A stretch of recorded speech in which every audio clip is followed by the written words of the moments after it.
A paz do Senhor Jesus Cristo. Estou aqui mais uma vez, amém, para aprender, para poder estudar mais um pouco sobre a palavra de Deus, né? Sou o obreiro Kevin Moura, como já me apresentei no primeiro vídeo. E, irmãos, houve uma mudança de cronograma. Eu iria apresentar uma lição por semana. Só que a pedido de alguns irmãos e alguns pastores amigos, vou estar fazendo 2 vezes por semana, tá bom?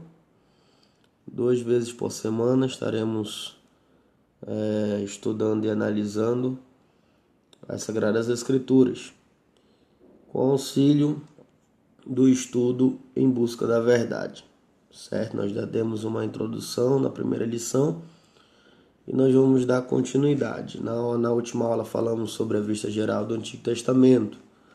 Amém? Acredito que alguns irmãos aí devem ter pegado bem direitinho essa lição. E nós vamos dar início a Gênesis capítulo 1, versículo 1. Vamos dar início na criação de Deus. O texto diz assim: no princípio criou Deus. Deixa eu pegar aqui uma Bíblia. Isso aqui é a versão King James. Vamos lá para Gênesis. Gênesis 1, versículo 1. Vou acompanhar aqui a versão King James. Diz assim: no princípio Deus criou os céus e a terra. A terra, entretanto, era sem forma e vazia.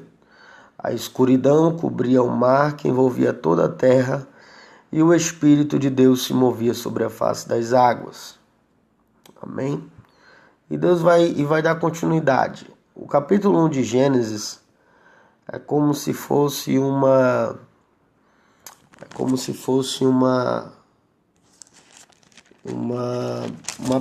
resumo da criação, né? Um resumo inicial. Na verdade, uma introdução básica resumo é no final. Vamos colocar assim, foi uma introdução básica da criação. A criação, ela começa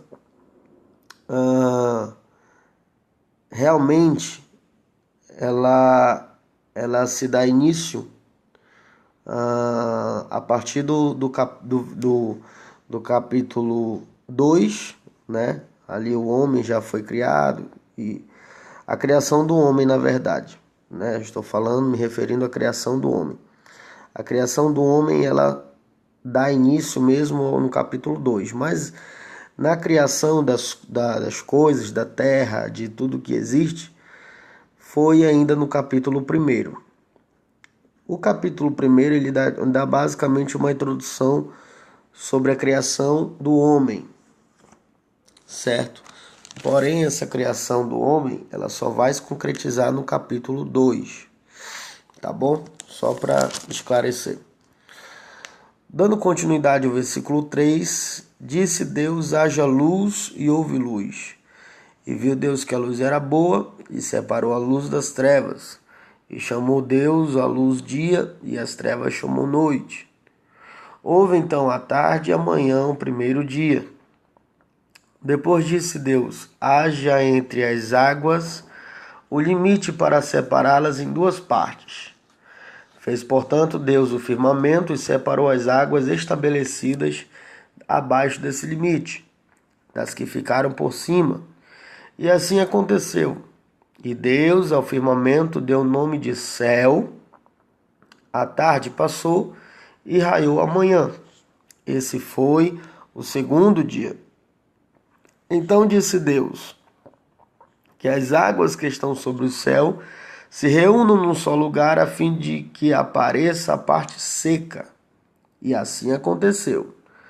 Deus outorgou o nome de terra à parte seca, e a massa das águas que se haviam ajuntado ele chamou de mares. E observou Deus que isso era bom.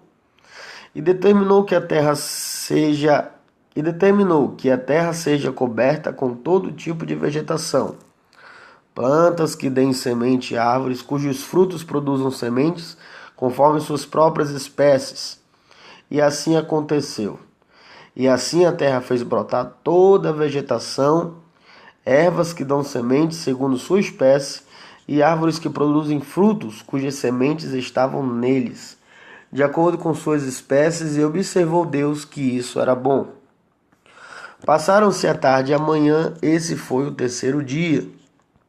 Declarou Deus: haja luminares no firmamento do céu, a fim de separar o dia da noite, e sirvam eles de sinais para definir as estações, dias e anos, e que sejam também luzeiros nos céus para iluminar toda a terra. E assim aconteceu. Deus fez os dois grandes luzeiros, o maior para governar o dia e o menor para regular o andamento da noite. E formou também as estrelas. Deus colocou todas essas luzes no céu, a fim de iluminarem toda a terra, para dirigirem o andamento do dia e da noite, e fazerem separação entre a luz e a escuridão. E observou Deus que isso era bom. Passaram-se a tarde e a manhã, esse foi o quarto dia.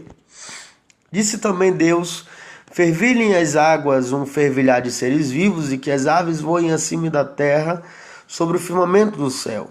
E assim aconteceu. Dessa forma, Deus criou os grandes animais aquáticos e os demais seres vivos que povoam as águas, em conformidade com suas muitas espécies. E todas as aves, também de acordo com suas espécies, e observou Deus que isso era bom. Então Deus os abençoou, declarando: sede fecundos, multiplicai-vos, enchei as águas dos mares, e que também as aves se multipliquem na terra.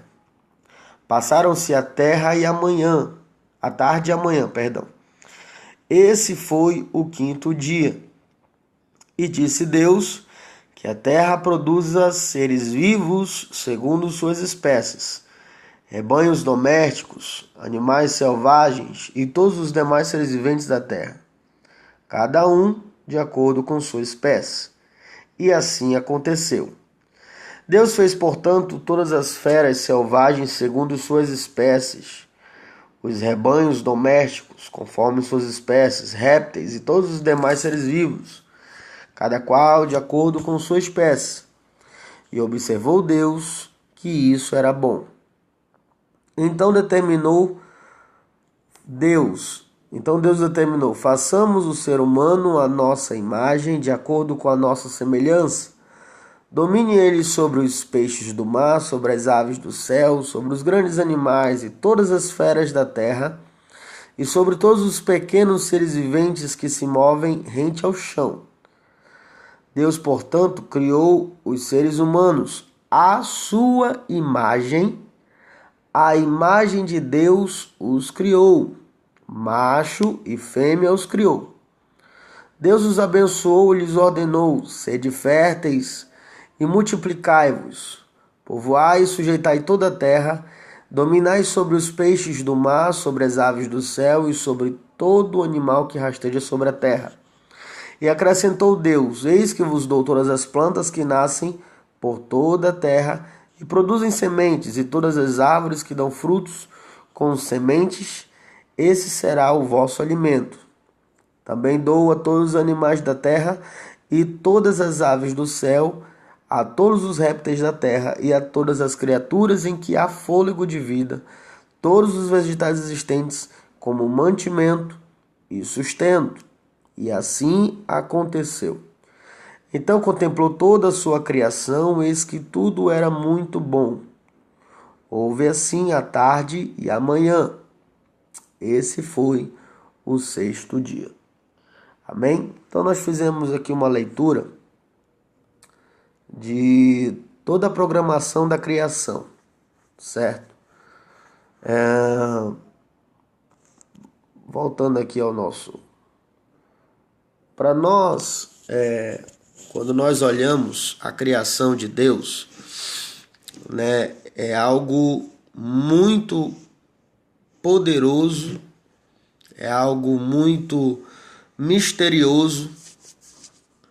Resumindo, é algo muito complexo, porém traz uma essência soberana, majestosa e poderosa, porque se trata de algo que foi feito pelo próprio Deus. Amém? E nós temos aqui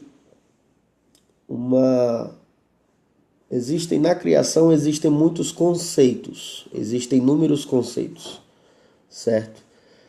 No versículo 1 que diz: no princípio criou Deus os céus e a terra.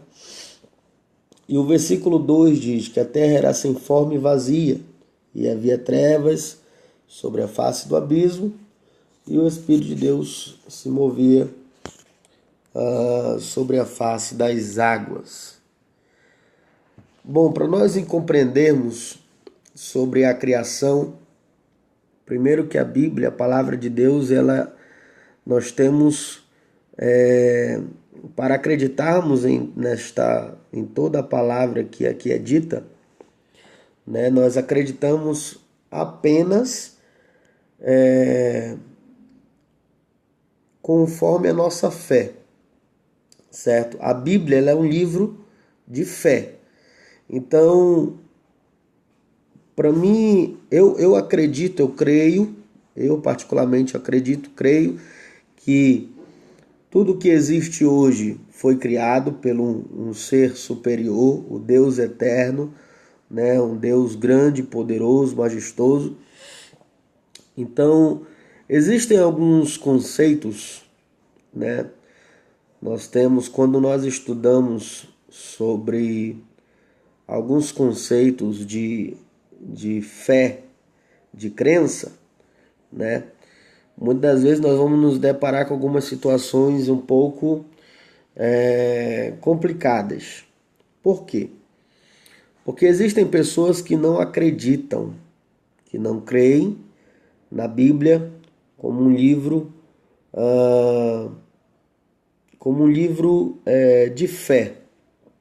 Né? Eles não acreditam na Bíblia como uma palavra de Deus, e não acreditam que as histórias, os fatos contidos nela foram reais, foram acontecimentos que a história profana ela pode em parte comprovar, dependendo, né, do fato que ocorreu. Porém, muitas coisas no princípio não há como comprovar, certo? Porém, como a palavra de Deus diz, nós acreditamos nela, então cremos que assim aconteceu, certo? Então, irmãos,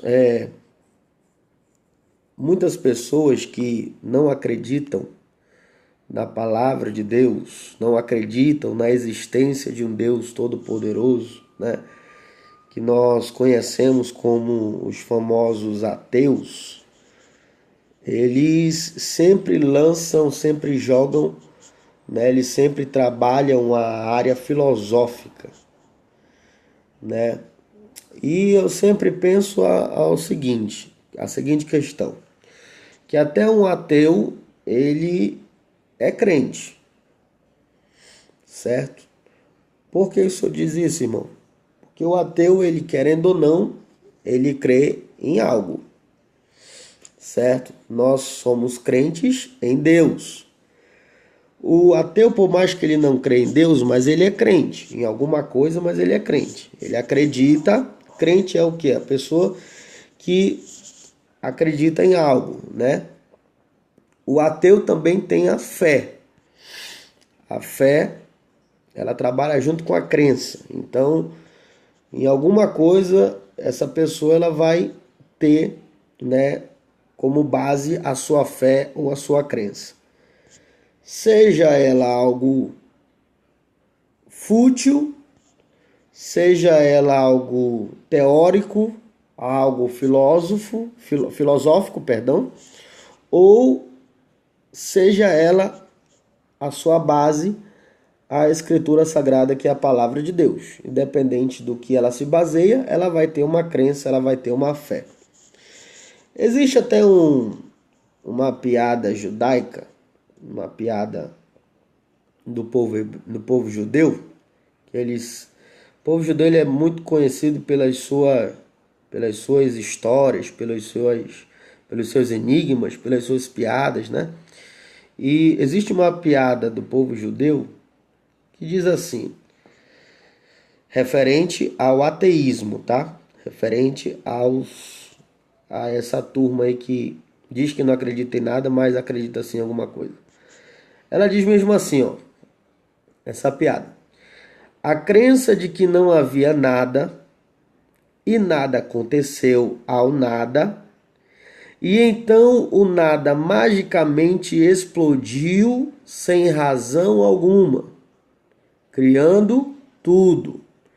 E então um pouco desse tudo se reorganizou magicamente, sem motivo algum, em pedaços que se autorreplicavam e que se transformaram em dinossauros, né? Essa brincadeira ela é baseada na teoria do Big Bang, né?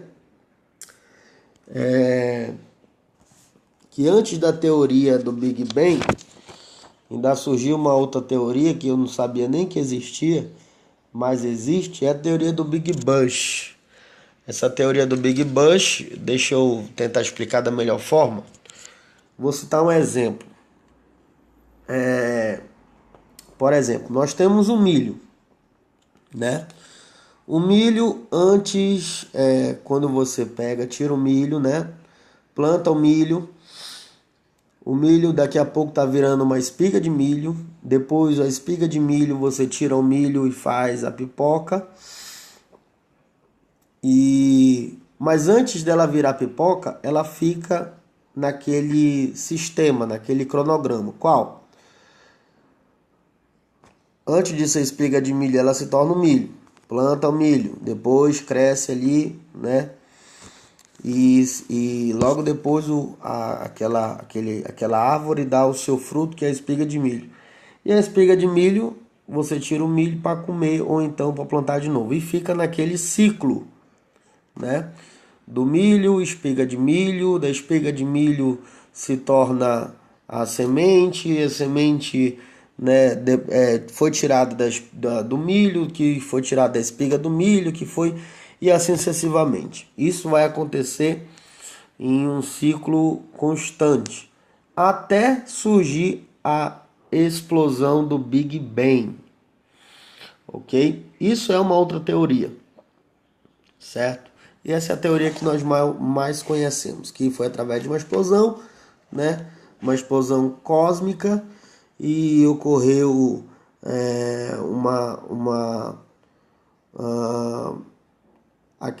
deixa eu tentar explicar aqui. Ocorreu uma fusão, né? E dessa fusão surgiu alguns, como nós costumamos chamar, de átomos dentro da física, né? E aquele átomo foi se evoluindo, e aconteceu que foram surgindo os vermes, foram surgindo esses vermes foram se evoluindo em animais aquáticos foi se evoluindo para animais terrestres. Resumindo, tudo se transformou num macaco, depois do macaco virou um homem, e por incrível que pareça, se você for pegar um macaco hoje e colocar numa jaula, pode durar a sua vida toda, você morre, mas esse processo não vai continuar, ou seja, o macaco não vai virar gente. Eles explicam que não vira gente mais devido a algumas consequências da atmosfera. Só que, irmão, se fosse para acontecer isso, existiam alguns fatos históricos antigos, né? Nós sabemos que a primeira turma do povo que existiu, a primeira comunidade primitiva que existiu, foi o povo sumério. E você vai olhar na história, quando você pesquisa na história profana, né, a história do mundo geral, você não vai encontrar nada concernente há alguma evolução de macaco que virou gente, ou de algum bicho que se transformou em mais alguma coisa. Muito pelo contrário, né? Você não vai encontrar isso, não existe, então nunca existiu. Então daí já cai por terra essa tese, tá ok? Então nós temos como base e temos como fundamento a palavra de Deus. Nós nos fundamentamos na palavra, nós cremos nela, em tudo aquilo que ela diz, tá bom? Então isso foi só uma pincelada sobre a criação. Você puder estudar um pouco mais aprofundado, estude, que é muito bom nós nos aprimorarmos, né? É muito bom a gente buscar um pouco mais de conhecimento. E dando continuidade no nosso estudo, nós vamos aqui ver sobre a criação do mundo, como nós lemos. E eu gostaria de explicar a seguinte questão. Cada círculo desse que você está vendo, primeiro dia, segundo dia, terceiro dia, quarto dia, quinto dia, sexto dia, sétimo dia. Cada círculo desse, ele representa uma dispensação, né? Nós trabalhamos no conceito do dispensacionalismo, certo?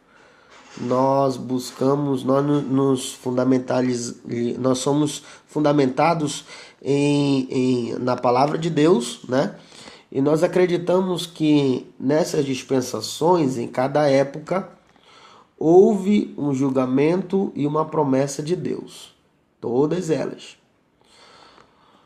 Vamos colocar as dispensações em seus devidos lugares. O primeiro dia faça de conta que não existe essas das criações, vamos só usar os primeiros dias, os dias, né?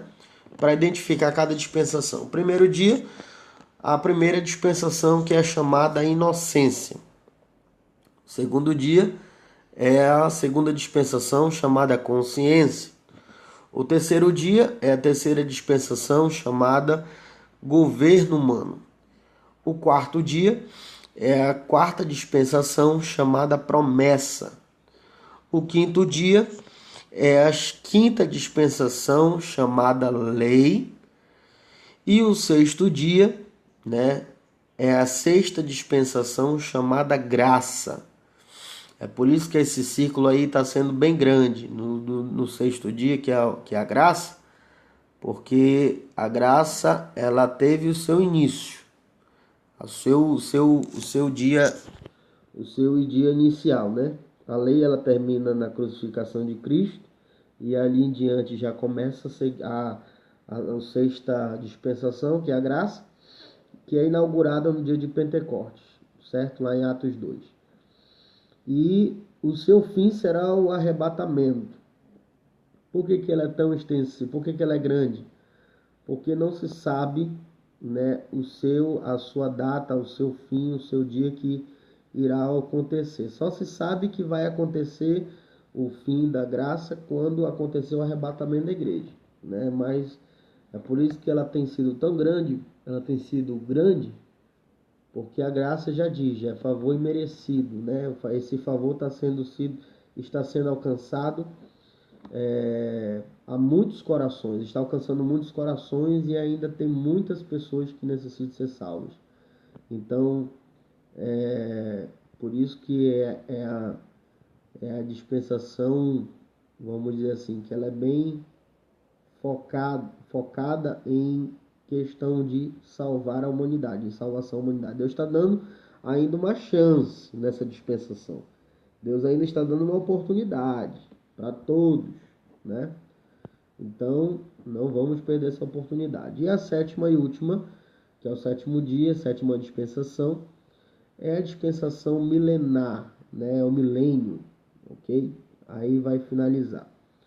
Mas voltando para a criação, nós vamos ver aqui no primeiro dia, aparece a luz, separação entre as trevas e a luz, né? Alguém me perguntou esses dias, assim, irmão, no primeiro dia Deus faz surgir a luz, correto? Eu disse, correto. Como é que no primeiro dia ele faz surgir a luz, se só no quarto dia é que o sol é feito? O sol não foi feito para iluminar? Sim, correto. Então por que só veio aparecer no quarto dia, sendo que ele já deu a ordem para aparecer a luz no primeiro dia? Irmão, a gente não pode esquecer de 3 conceitos básicos. Isso nós não podemos esquecer. Que são 3 atributos de Deus, né? Os 3 principais. A onipotência, a onipresença e a onisciência. A onisciência, Deus sabe e conhece todas as coisas, né? A onipresença, ele está em todos os lugares ao mesmo tempo e em tempo real. E a onipotência, Deus pode todas as coisas. Todas. Quando se fala de todas, né, é algo ilimitado, é algo que vai muito além da imaginação do ser humano, ok? A palavra toda, ela não se quantifica, apesar de que quando você traz toda para uma conotação material, física, aí nesse conceito ela se quantifica, ela se limita, mas quando você direciona essa palavra ao eterno, ao Deus Supremo, né? Ela não se quantifica, ela não se limita, tá bom? Ela é algo ilimitado. Então, quando se diz toda, é toda mesmo, tá bom? Então, não podemos esquecer desses principais atributos da parte de Deus. Então, o que eu quero dizer com isso? Que, irmão, primeiro, quando Deus criou os céus e a terra, a Bíblia diz o seguinte, né? Nós lemos o texto, né? Na questão da luz, no primeiro dia, Deus ele não faz questão de mencionar como surgiu essa luz, ok? Ele não menciona como surgiu, ele apenas, é algo até impressionante, porque ele não conta os mínimos detalhes, ele apenas diz, haja luz. Deus simplesmente, ele no seu ato divino da criação absoluta, ele trabalha sem uso de qualquer material. Ele não usa nenhum tipo de material já existente ou pré-existente, ok? O que acontece? Ele simplesmente traz à existência o que não existe. Ele faz ser aquilo que não era. E é pela fé que nós entendemos que os mundos que foram criados pela palavra de Deus, de maneira que as coisas que são vistas não foram feitas do que é aparente. Lá em Hebreus 11:3 fala sobre isso, certo? Então assim, Deus simplesmente fez. Ah, como é que ele fez? Era assim? Não, irmão. Ele simplesmente fez, falou e aconteceu, surgiu. Ele trouxe à existência aquilo que não existia, certo? Quando se refere a todo o poder, a onipotência, né? Que Deus, o Elohim, ele é o único que tem esses atributos. Ele é o único que contém esses atributos de onipotência, onipresença, onisciência. Ele é o único ser que tem todo o poder, que conhece tudo e todos e que está em todos os lugares ao mesmo tempo. Até os demônios, irmãos, quando você vai estudar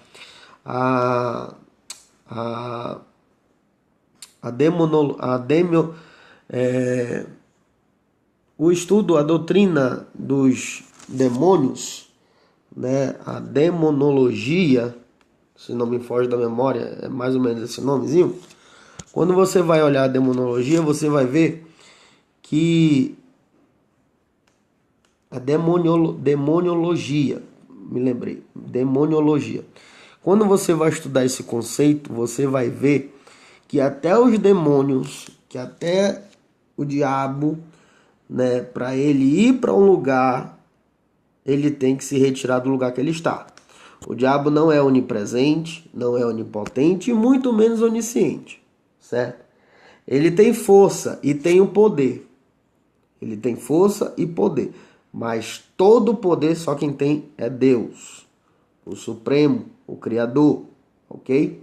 Só ele tem todo. O diabo tem o poder, tem força, por isso que é bom você não mexer com quem está quieto. Deixa ele lá, porque, irmãos, quando você procura, quando você olha o campo espiritual, irmão, o campo espiritual diante de nós não vale, nós não somos, quando nós nos colocamos diante do campo espiritual, nós não somos nada. Então, por favor, você crente, cristão, porque Deus nos deu o espírito de poder, de ousadia, correto.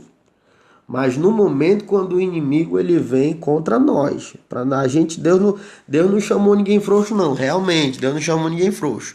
Mas quando ele se trata de frouxo, né, de covarde, é simplesmente na ocasião do diabo, dos demônios se levantarem contra nós, né? Nós temos autoridade para exercer, outorgada pelo Espírito de Deus. Então, quando Jesus diz que as portas do inferno não prevaleceriam contra nós, contra a igreja, certo? Não quer dizer que a igreja tinha que ficar fuçando lá no terreno do inimigo, não. Ok? É simplesmente que a igreja ela deveria continuar a sua obra que ela foi confiada, né? A obra de evangelização, a obra de pregoar a palavra de Deus, esta obra ela deve continuar. Mas numa ocasião que as portas do inferno se abririam, ela não iria ter o poder de prevalecer, ok? Por causa da autoridade que está contida na igreja, outorgada pelo próprio Deus. Então, não fique ameaçando o diabo, não fique desafiando o diabo, não invente essas coisas não, tá? Um conselho de amigo, de irmão, tá bom? Nós somos crentes salvos em Cristo Jesus, mas também a gente é ser humano, ok? Enquanto a gente for ser humano, irmão, nós somos sujeitos a tudo nessa vida. Então, muito cuidado com essa questão aí, tá bom? Moisés, irmãos, quando ele escreveu quando você vai estudar dentro do contexto hebraico sobre o livro de Gênesis, a história hebraica, o que eles mencionam? Eles mencionam que existem algumas teses que dizem que não foi Moisés que escreveu o livro de Gênesis, né? Pelo fato de o livro de Gênesis não ter identificado o seu autor, certo? Porém, a maioria da história hebraica ela atribui a Moisés pelo fato de ser um dos grandes e maiores profetas já existentes no mundo judaico, no mundo israelita. Então, é atribuído a ele. E muitos acreditam até que Moisés pode ter começado a escrever, mediante a revelação divina, o livro de Gênesis, certo? Mas ele não pode ter concluído. Possa ser que Josué, o seu sucessor, possa ter concluído o livro de Gênesis, certo? Mas, irmãos, independente da situação, que aqui nós não vamos abrir questões, né? Mas, independente da situação, na literatura, no costume religioso judaico, dentro da Torá, o livro de Gênesis ele é direcionado a Moisés e incluso nos livros da lei, no Pentateuco, certo? Então, independente de se é ou não, isso aí a gente só vai saber na eternidade, ok? Mas é atribuído a ele. Então, nós entendemos, vamos acreditar e crer, né, que o Pentateuco, os 5 livros da lei, foram revelados por Deus para o seu servo Moisés, certo? Pelo fato de ele ser um grande e maior profeta do Antigo Testamento, um dos maiores profetas, certo?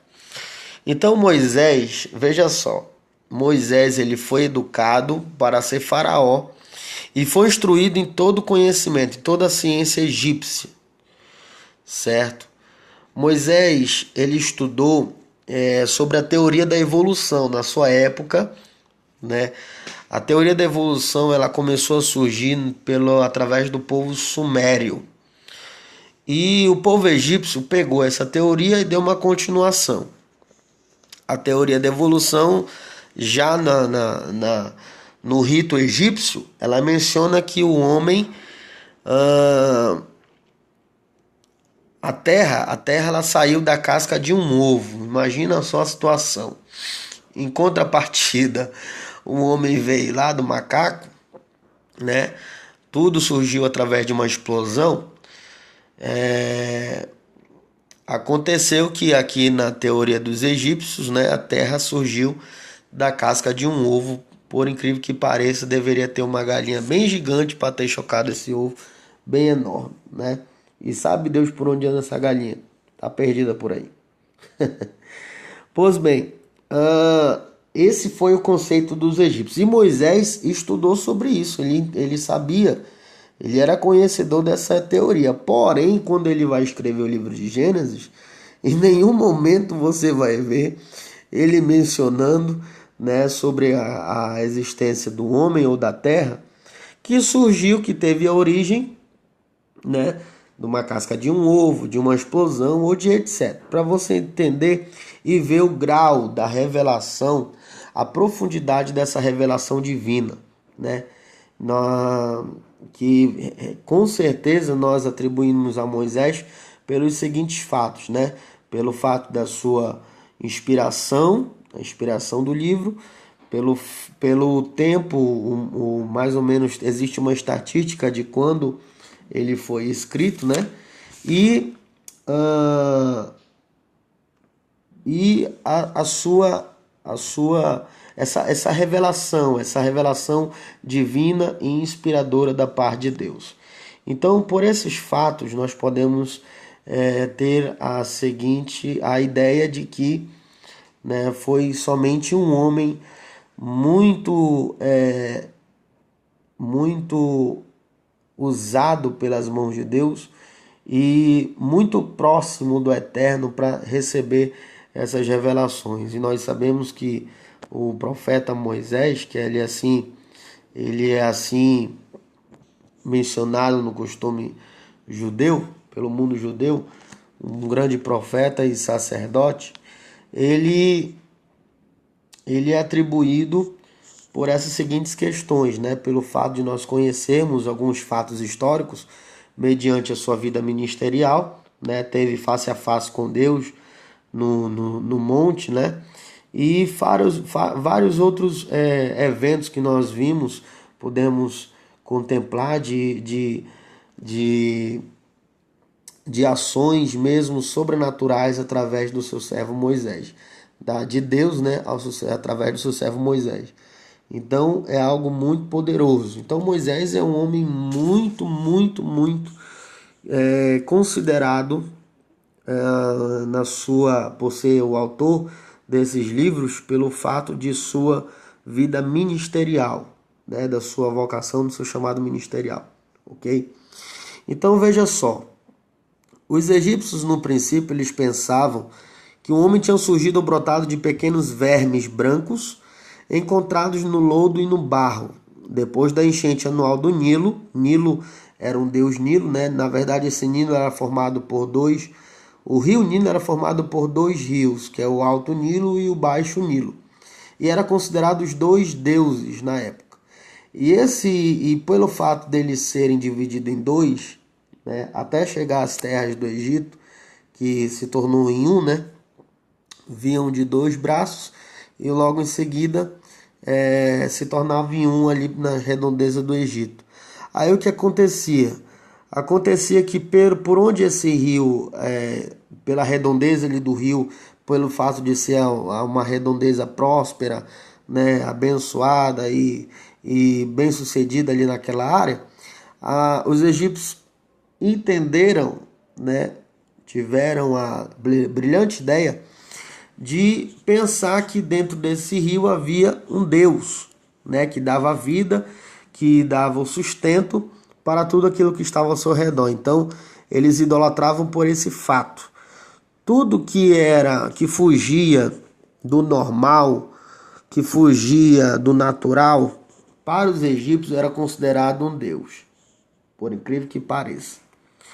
Tudo que tinha vida na natureza e dava vida era tido como um Deus para o povo egípcio. Então, essa ideia, ela ela surgiu, a ideia do homem ter surgido, ter surgido, ter surgido de vermes, de pequenos vermes brancos, né? Talvez tenha surgido da observação da metamorfose de uma lagarta em borboleta. Essa teoria da evolução não estava muito afastada da atual. Entretanto, Moisés ele não menciona nada disso em seus escritos. Nós vamos analisar, né? Porque a Bíblia, irmão, ela tem um autor principal. Quem é? É o Espírito Santo de Deus. Então, de todo e qualquer erro, a palavra de Deus foi protegida, foi guardada de todos esses erros, de todas essas teses, de todos esses conceitos, sem fundamentos e sem credibilidade concernente a,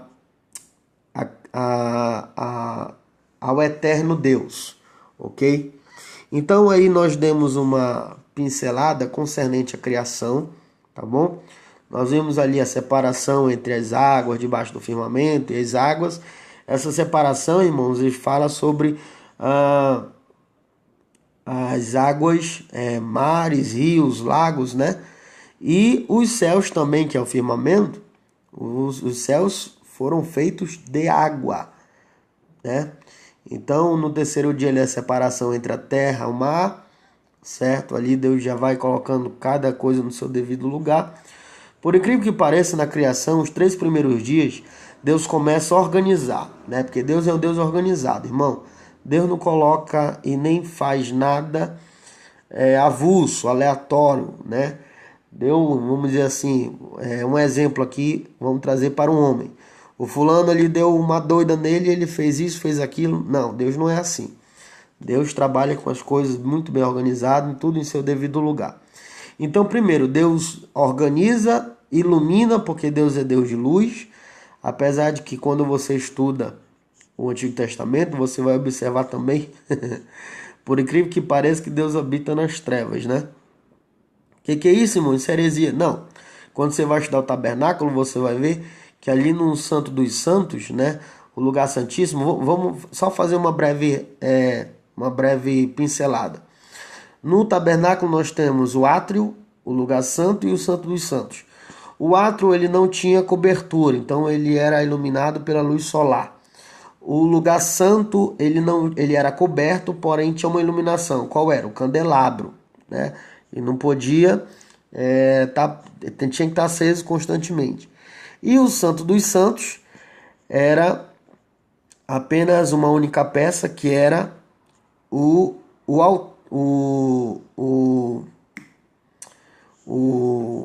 Jesus, a Arca da Aliança. Deu um branco na memória aqui. Era a Arca da Aliança. A única peça no lugar santo dos santos, no Santíssimo Lugar, era a Arca da Aliança, a Arca do Concerto. E, irmãos, a quantidade e a espessura do material que dividia, né, das cortinas, que dividia o santo lugar para o Santo dos Santos, era algo bem produzido e bem grosso na sua espessura, a ponto de deixar o lugar santo dos santos completamente escuro. E é aí que eu tiro a tese de que Deus, muitas das vezes, ele habita em lugares escuros, né? Gostava de aparecer sempre da escuridão. Como assim, irmão? Porque quando Deus aparecia, ali na Arca da Aliança existia o propiciatório, né? Que é mais conhecido como a tampa da misericórdia ou o assento da misericórdia. Quando Deus descia para falar com o homem no tabernáculo, certo?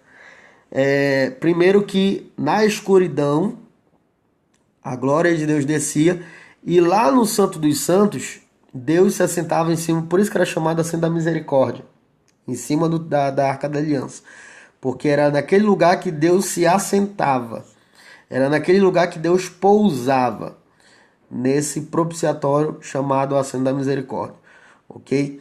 E aí o que acontecia? Acontecia que Deus, quando ele chegava, quando ele se assentava, é claro que não era, né, Deus em toda a sua essência, mas a glória shekinah de Deus, quando ela descia, ela se manifestava e iluminava todo o ambiente que estava escuro. Por quê?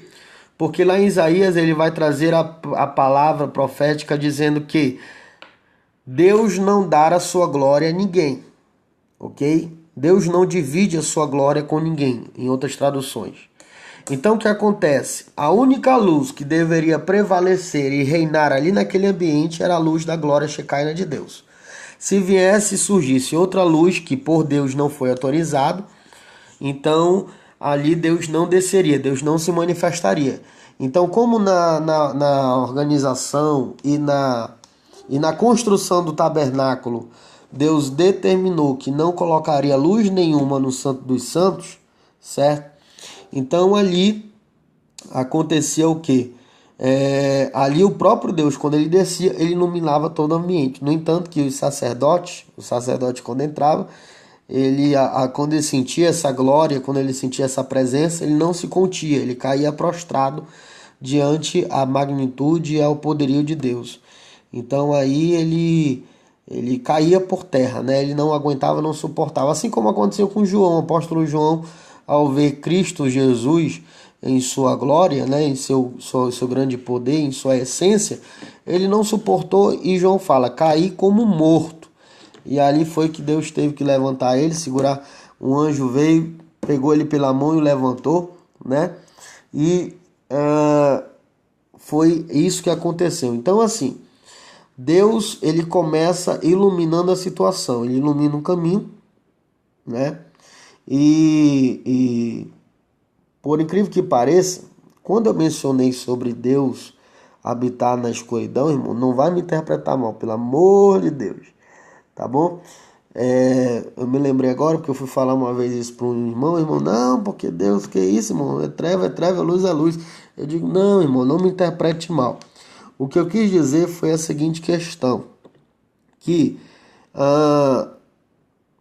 Deus, para o eterno, né, para o ser superior, as trevas, ela não existe, ok? Então, por que Deus separou? Por causa de nós, seres humanos, ok? Para que houvesse noite e dia, para nós, seres humanos. Mas para Deus, trevas não existe, nunca existiu e nunca vai existir, ok? Ou seja, para ele as trevas é mesmo que nada. Para ele vamos dizer assim, é só uma formiga em meio a este mundo gigantesco, certo? Para ele tanto faz como tanto fez. Por quê? Porque ele é a própria luz, ele na sua essência é a própria glória, né? Iluminação, é a própria luz. Então, quando você vai estudar no Apocalipse e vai ver lá a cidade santa, você vai ver que lá não vai ter trevas, não vai ter escuridão, não vai ter noite. Por quê? Porque essa essência de Deus, de ser a própria luz, de ser, né, o iluminador, de a sua glória em si já iluminar todo o ambiente, então ali não vai existir luz. Vai ser a mesma coisa que vai acontecer na Nova Jerusalém, tá? Só para ninguém pensar errado, falar errado, interpretar de forma errada, tá bom?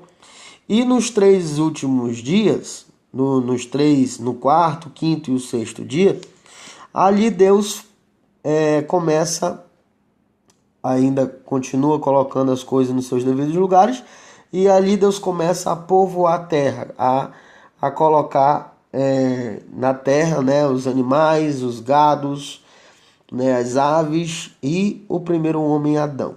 Adão, que significa do hebraico homem vermelho, né?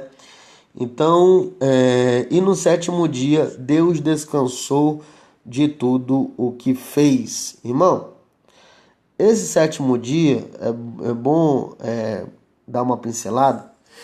Eu sei que depois nós vamos dar mais algumas... nós vamos falar mais sobre isso, sobre o 7º dia, ok? Muitos eles atribuem que nós devemos hoje guardar o sábado, assim como Deus determinou para o povo de Israel guardar o sábado, né? E eles extraem isso e se baseio também na criação de Deus, que Deus guardou o sábado. Só que, irmão, essa palavra descansou, quando você tira do hebraico, do seu sentido, do seu significado real, não significa que Deus pegou uma rede, se embalou e foi descansar. Não, não é esse significado, ok? O significado original é simplesmente que Deus acabou e ele parou a obra que ele fez, ele terminou. No entanto, que no versículo, no capítulo 2, no versículo 1 e 2, diz assim, ó: assim, de Gênesis, assim os céus e a terra e todo o seu exército foram acabados. Acabou. No sexto dia, acabou tudo, certo? E havendo Deus acabado no sétimo dia a sua obra que tinha feito, descansou no sétimo dia de toda a sua obra que tinha feito. Ou seja, essa palavra descansou traz o sentido no texto hebraico, o significado real é terminou. Terminou a obra, ok? Terminou. Não quer dizer que Deus foi pegar uma rede, se embalou, pegou uma água de coco, não, tá bom? Só para dar uma pincelada. E no versículo 3 diz: e abençoou Deus o dia sétimo e o santificou, porque nele descansou toda a sua obra que Deus criara e fizera. O que quis dizer? Deus abençoou o dia sétimo e o santificou. Aí o pessoal de lá, a outra turma, diz assim: não, porque o sábado é santificado pelo próprio Deus. Irmão, não só sábado, como todos os outros dias. Porque tudo que Deus fez nos outros dias também era bom. Ok? O que Deus quis mencionar, explica na continuação do texto. Porque nele descansou de toda a sua obra que Deus criara e fizera. Ou seja, Deus terminou toda a sua obra que ele criou, que ele fez. Ok? Então, às vezes, existe uma regrazinha da hermenêutica, são regras básicas para nossa compreensão e melhor interpretação das escrituras, que diz assim, tem até um lema na terceira regra da hermenêutica, uma terceira regra básica, que diz que texto sem contexto é pretexto para qualquer formação de heresia. Então, irmãos, tem que analisar o contexto, certo? Tem que analisar todo ali o contexto histórico, certo? E não devemos esquecer que a Bíblia ela é um todo, ok? Ela não se contradiz, ela não entra em contradição, ela mesmo se explica, como eu mencionei no primeiro vídeo. Então, temos que analisar a Bíblia, a palavra de Deus no seu todo, tá bom? Eu não posso pegar apenas uma frase, isolá-la e tirar para mim, formar para mim uma doutrina. Isso é antibíblico e isso é, irmãos, pensamento do homem, que pode se tornar algo diabólico. Por que diabólico? Porque existe a doutrina de demônios. E a doutrina de demônios, irmão, eles usam a própria Bíblia, a própria palavra de Deus. Entendeu? Para querer tentar confundir ou desfazer ou tirar a essência da palavra da verdade. Então, tem que ser analisado, tem que ser pesquisado, tem que procurar buscar, certo? A origem, a verdade que aquele texto está passando ou repassando, certo? E o propósito do livro. Existe todo um mundo de coisas que devem ser vistas com cautela e com calma, tá bom? Mas aqui eu gostaria de finalizar essa segunda lição, me perdoe pelo tempo, mas aqui ficou a segunda lição do nosso estudo em busca da verdade, tá bom? Eu espero que vocês tenham gostado. Irmão, só para esclarecer, alguns irmãos disseram assim: o irmão vai virar youtuber, né? Sei lá como é que fala esse nome. Não, irmão, não tô aqui para virar YouTube usando a palavra de Deus, não, tá? O meu objetivo aqui é apenas continuar fazendo a missão, né, que nós temos como igreja, de pregar, de ensinar a verdade da palavra de Deus. Então, O meu objetivo aqui, eu não tenho o objetivo de ganhar em cima desses vídeos, pelo amor de Deus, tá bom? Não interprete mal. O objetivo aqui é espalhar, né? É proclamar, certo? É anunciar a palavra de Deus. Somente isso, tá bom? Não me interprete de forma errônea, por favor.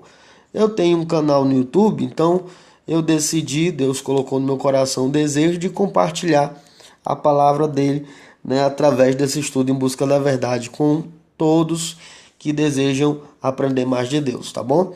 Então, meu desejo aqui não é ganhar nada, tá? Inclusive, se você quiser, eu posso lhe mostrar lá no YouTube, né, que eu não coloquei lá para receber algum tipo de remuneração, de porcentagem dada pelo YouTube, oferecida pelo YouTube, tá bom? Só para esclarecimento de nota. Então, eu oro a Deus para que o Eterno abençoe você, a sua vida, a sua família, em todo o sentido de sua vida, que o Eterno faça resplandecer o seu rosto sobre ti e te dê paz, e que Deus te abençoe poderosamente e ricamente em nome do Senhor Jesus, tá bom? Um forte abraço a todos e que Deus abençoe. E compartilhe esse vídeo para nós melhor, para alcançar as vidas, os corações, para que a palavra do Senhor venha alcançar muitas vidas, vidas que podem estar necessitadas de ouvir, de aprender, de procurar estudar e se aperfeiçoar em conhecer a palavra de Deus, tá bom? Que Deus abençoe a todos em nome do Senhor Jesus. Um forte abraço e a paz do Senhor Jesus. Tchau, tchau.